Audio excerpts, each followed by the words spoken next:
sepuas-puasnya. Cek.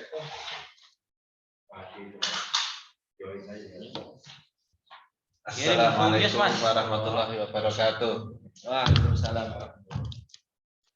Alhamdulillahirrahmanirrahim. Terima kasih atas waktunya. To the point saja.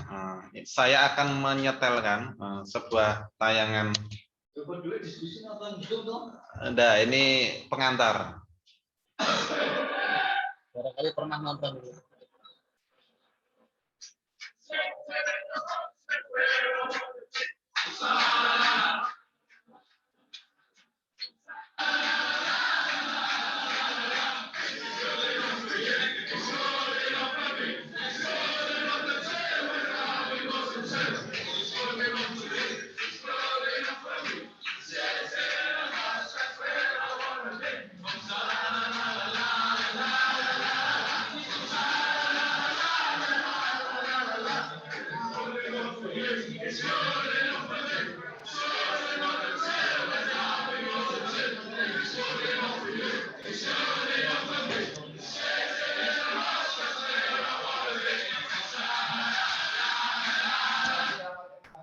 Nah, jadi itu tadi adalah penggemarnya Liverpool, fansnya Liverpool ketika Muhammad Salah, salah satu pemain Liverpool yang menjadi bintang di Liverpool itu diselebrasikan dengan sebegitu lebaynya. Bahkan mereka I'll be Muslim tuh, saya akan ikut-ikutan jadi Muslim juga. Nah, jadi di sini saya akan membahas apakah sepak bola itu bisa melawan Islamofobia. Nah, jadi di sini saya akan mulai dari sebuah makalah dari Mustafa Haji yang mengatakan football is magic. Sepak bola itu ajaib. Sepak bola bisa melakukan sesuatu yang olahraga lain tidak bisa melakukannya. Seperti contohnya tadi yang dilakukan oleh fansnya Liverpool. Ya, tentu saja kita sudah tahu bahwa itu nggak mungkin dia jadi muslim beneran, paling cuma sekedar basa-basi, cuma sekedar kualitatif kata Pak Syakur tadi. Nah, ini saya akan membahas 4 peristiwa. Yang pertama ketika Prancis juara dunia Piala Dunia tahun 98, kemudian ketika Jerman juara Piala Dunia tahun 2014.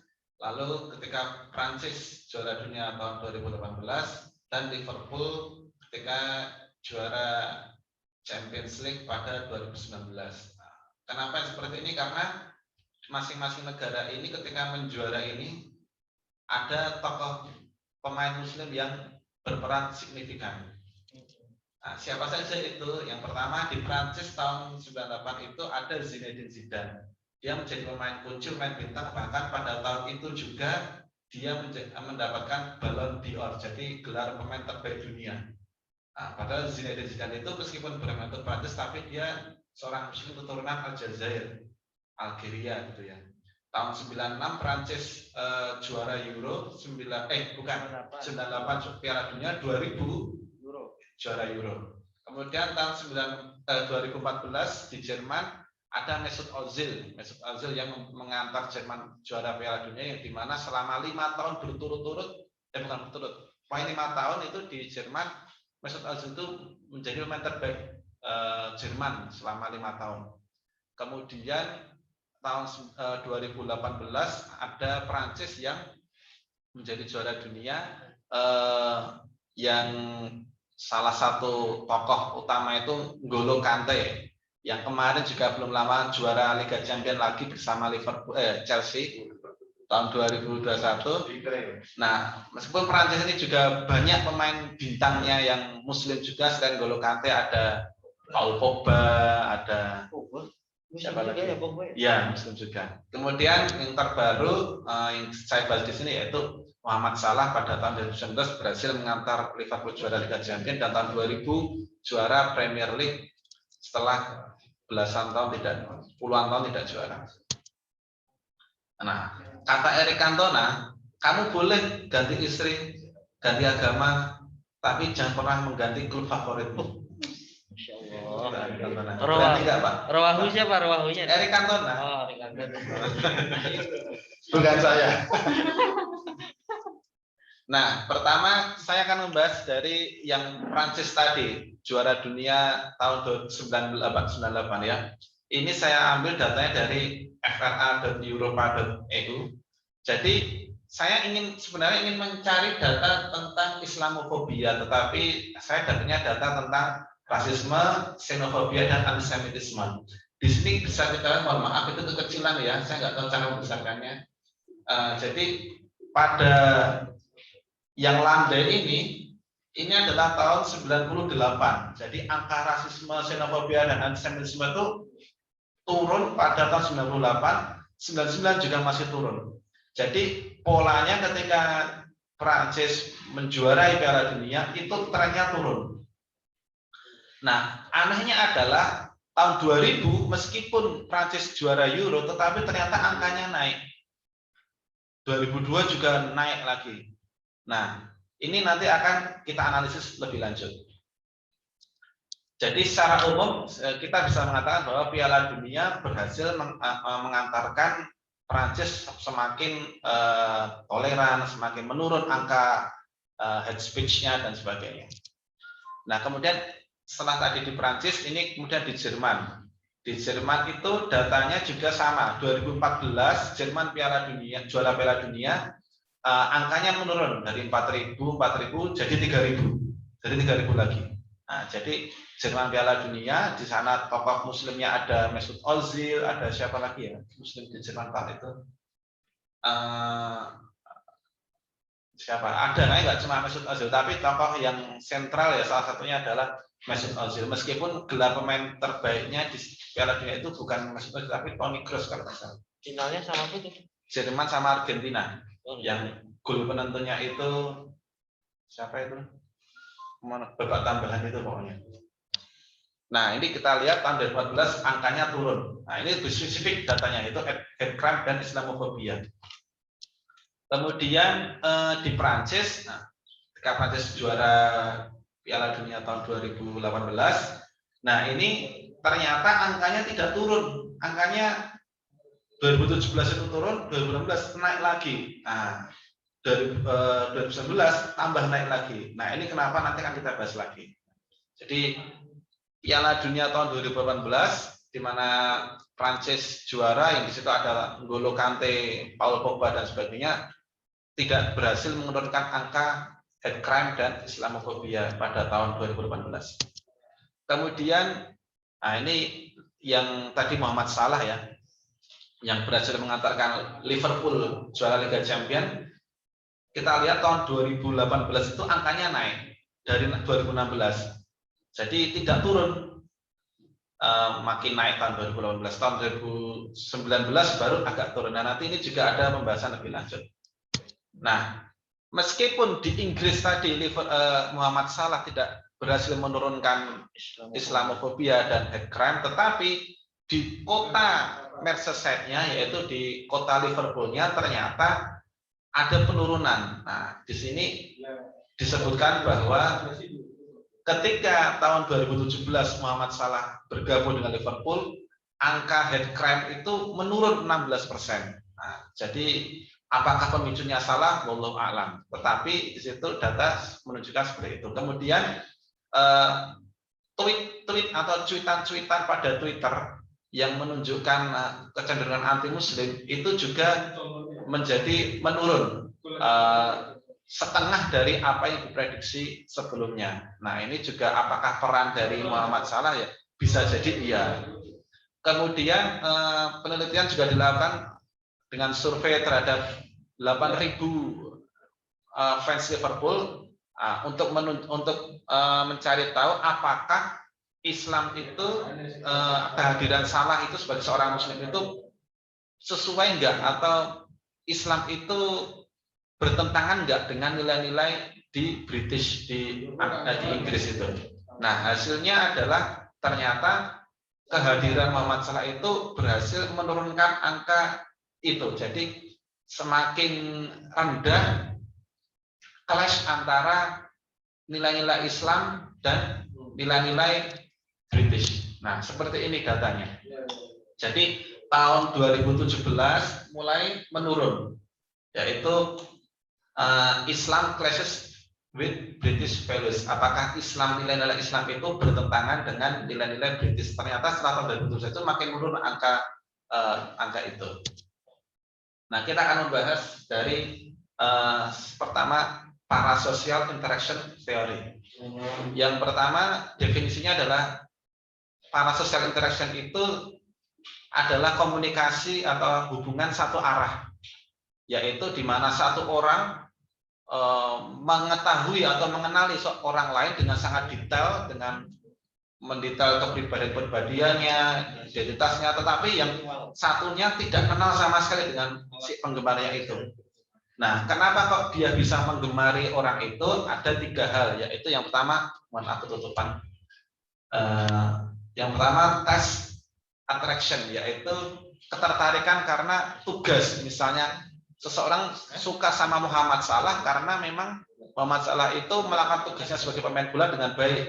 Dia ya bisa mencetak gol, bisa bermain dengan apik, bisa memberikan gelar baik individu maupun tim. Nah, itu orang-orang menjadi tertarik. Kemudian identification attraction, dia menyukai Muhammad Salah karena kepribadiannya, karena dia itu orang yang taat beragama, orangnya baik, tidak neko-neko, rajin menabung dan sebagainya.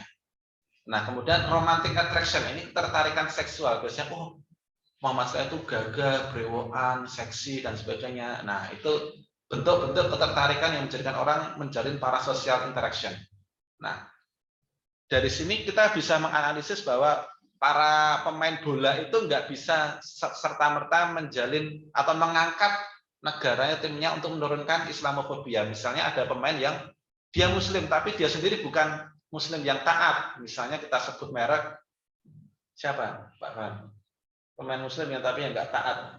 Saya nggak mau nuduh loh, wah ini rasoleh. Nah, Indonesia biasanya ada memang beberapa pemain yang Muslim KTP, tapi dia sendiri tidak pernah mengekspresikan Muslimnya. Saya ambil contoh misalnya Zlatan Ibrahimovic, Islam, tapi dia mengakui bahwa dia itu bukan Muslim, tidak mengekspresikan Muslimnya dia. Contohnya itu Eden Hazard. Mereka ini pemain bagus, pemain dunia, berkelas, tapi secara keislamannya tidak terlalu taat. Ada lagi misalnya, ya nanti bisa dicari lagi. Di satu sisi juga banyak pemain yang taat, misalnya N'Golo Kante itu, Paul Pogba udah haji, rajin mengaji, jamaah, Fred Ribery yang nggak mau minum bir waktu juara itu, takut kalau disiram bir sama teman-temannya dan macam-macam. Banyak juga mempunyai foundation untuk menyalurkan bantuan-bantuan dan sebagainya.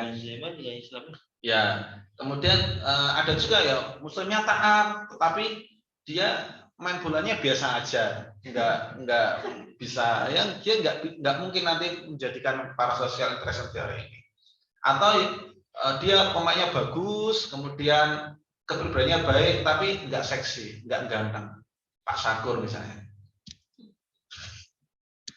Nah, kemudian kita akan membahas berikutnya model minority theory, yaitu yang pertama sosok pesepak bola Muslim di kancah Eropa, apalagi di dunia itu disebut sebagai model minority, yaitu seorang model, seorang contoh, seorang teladan, tapi dari kalangan minoritas. Di Eropa kan pemain Muslim itu kan minoritas. Ketika dia bisa menjadi pemain bintang di sana, berarti dia bisa menjadi model, bisa menjadi teladan, bisa menjadi ikon dan sebagainya. Nah, hal itu bisa menjadikan decreasing anti Muslim terjadi. Jadi ketika dia menjadi pemain bintang diidolakan orang-orang itu, anggapan orang-orang terhadap orang Islam yang teroris, yang ini, yang itu akan menurun. Jadi orang-orang akan lebih toleran, akan lebih ramah lagi terhadap Muslim karena Muslim itu yang kayak seperti Muhammad Salah itu kan, yang kayak Zinedine Zidane itu kan. Nah, itu orang-orang jadi lebih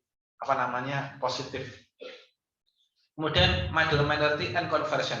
Saya belum menemukan data. Saya sebenarnya di sini ingin mencari data apakah model minority ini bisa mengangkat conversion atau mu'alaf orang-orang Eropa. Nah, saya belum menemukan datanya. Sebaliknya, saya menemukan bahwa banyak para model minority ini adalah orang-orang Barat yang jadi mu'alaf.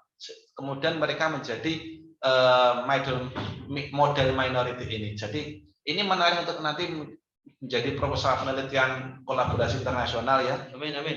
Untuk diteliti apakah para pemain muslim yang mengantar timnya juara ini bisa mempengaruhi tingkat mu'alaf di tempat itu.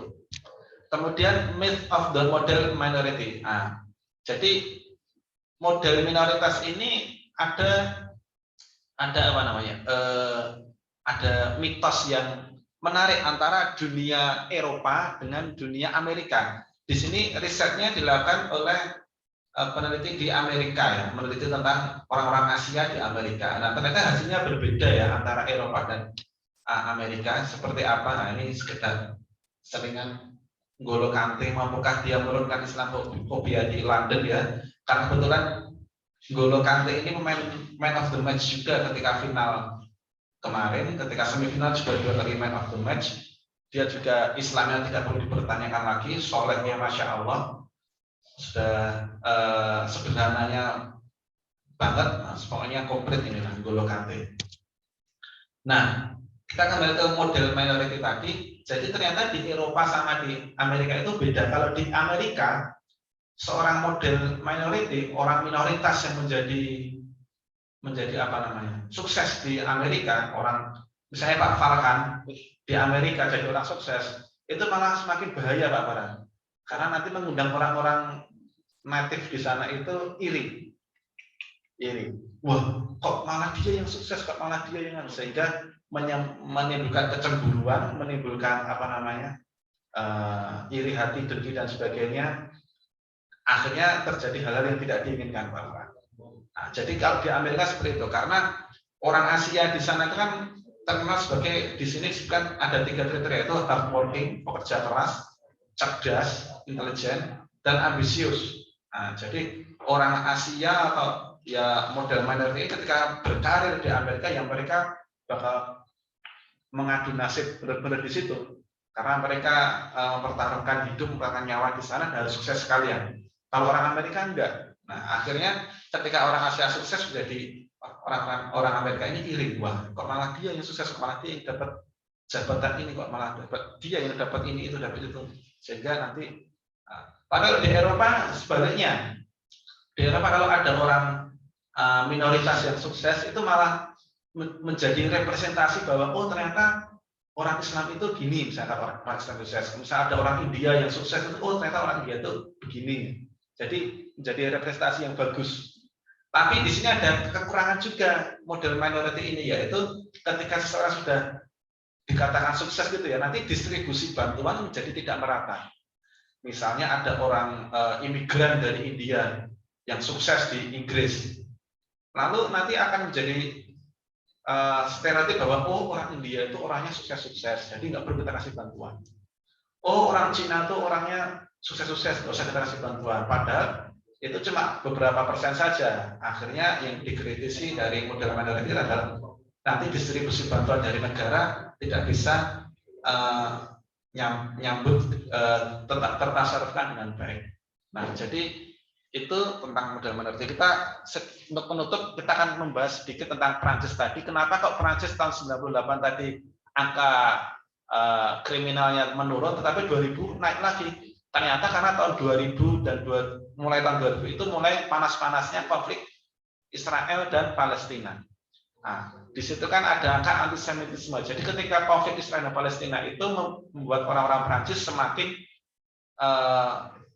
benci sama Yahudi, sehingga angka antisemitismenya tinggi. Sehingga ketika tahun 2000 meskipun Prancis juara Euro, tetapi angka antisemitisme dan sebagainya tadi, xenofobia itu menjadi naik lagi.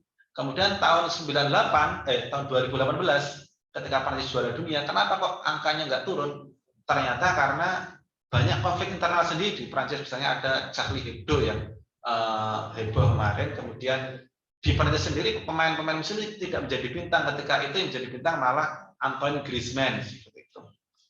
Dan pemain-pemain yang muslimnya tidak memiliki peran yang signifikan. Nah, seperti itu penjelas. Kemudian di Inggris juga ketika Muhammad Salah mengantarkan Inggris juara Liga Champion, kenapa kok angkanya tidak turun? Ternyata karena di Inggris sendiri itu terkenal fans yang hooligans. Jadi ketika orang Inggris itu timnya lolos, misalnya kemarin final Liga Champions itu kan antara City dan Chelsea. Nah itu orang Inggris sama orang Inggris bisa musuh-musuhan, padahal sama-sama tim dari Inggris. Beda kalau tim dari luar, misalnya All Italian final atau All Jerman final, itu orang Jerman bisa sama-sama bersatu, orang Italia bisa sama-sama bersatu, karena siapa yang menang yaitu tim dari Jerman, siapa yang menang yaitu tim dari Italia. Tapi kalau Inggris enggak, bahkan ada berita juga H-1 final Liga Champion itu fans City sama Chelsea gelut berkelahi.